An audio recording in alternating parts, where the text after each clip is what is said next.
పేరు షేక్ ముక్కమాబుని. నేను 10వ తరగతి జెడ్పీహెచ్ఎస్ పాంపేట స్కూల్లో చదువుతున్నాను.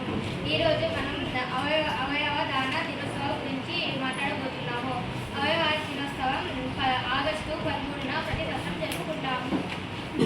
చనిపోయాక మనిషి తన శరీరం నుంచి 200 అవయవాలు కణజాలాన్ని దానం చేయవచ్చు. కళ్ళు, గుండె, కాలేయం, మూత్రపిండాలు, ఊపిరితిత్తులు, క్లోమం, పెద్ద ప్రేగు, చిన్న ప్రేగు, ఎముకలు దానం చేయవచ్చు. ఒక వ్యక్తి చనిపోయాక తరువాత సగటు 6-7గురికి జీవితం ఇవ్వచ్చు. ఎప్పుడు సేకరించవచ్చు? చనిపోయాక అవయవాల మార్పిడి గుండెల్లో జరగాలి. గుండె ఆగి చనిపోతే కళ్ళు, గుండె, కవాటాలు వంటి వాటిని 6 నుంచి 24 గంటల్లోపు సేకరించవచ్చు. రోడ్డు ప్రమాదాల్లో చనిపోయిన కేసుల్లో ఎక్కువగా బ్రెయిన్ డెత్గా ప్రకటిస్తారు. దీనిని వెంటిలేటర్ బయటకు తీసుకొచ్చేందుకు అవయవాలు సేకరించవచ్చు. బయటకు తీసుకొచ్చాక గుండె అయితే 4-5 గంటలు, కాలేయం 8 నుంచి 10 గంటలు, మూత్రపిండాలు 24 గంటల్లోపు సేకరించవలసి ఉంటుంది. ఎవరు ఇవ్వచ్చు, ఎవరు ఇవ్వలేదని మనం ఇప్పుడు తెలుసుకుందాము. బ్రతుకుండగానే అవయవాలు రక్త సంబంధికులకు దానం చేయవచ్చు. రక్త సంబంధికులు అంటే అమ్మ, నాన్న, సోదరి, పాప, బాబు, భార్య.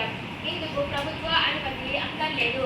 బ్రతుకుండగానే బంధుమిత్రులకు అవయవాలను చేసేటప్పుడు మాత్రం ప్రభుత్వం నుంచి అనుమతి తప్పనిసరి. ఆరోగ్యవంతులైన అన్ని వయసుల వారు అవయవ దానానికి అర్హులే. తన మరణానంతరం శరీరంలోని భాగాలు ఉపయోగించుకునేలా అంగీకారం తెలపవచ్చు. బంధుమిత్రుల ఆమోదంతో వీరి శరీరంలోని అవయవాలను మార్పిడి కోసం సేకరిస్తారు. చనిపోయిన తరువాత ప్రతి ఒక్కరు అవయవ దానం చేసేవారు చేసి 7-6గురికి జీవితాన్ని ఇచ్చేవారు రియల్ హీరోస్.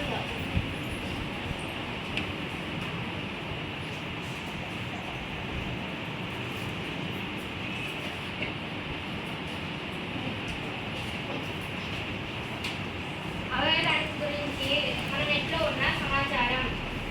ధన్యవాదములు.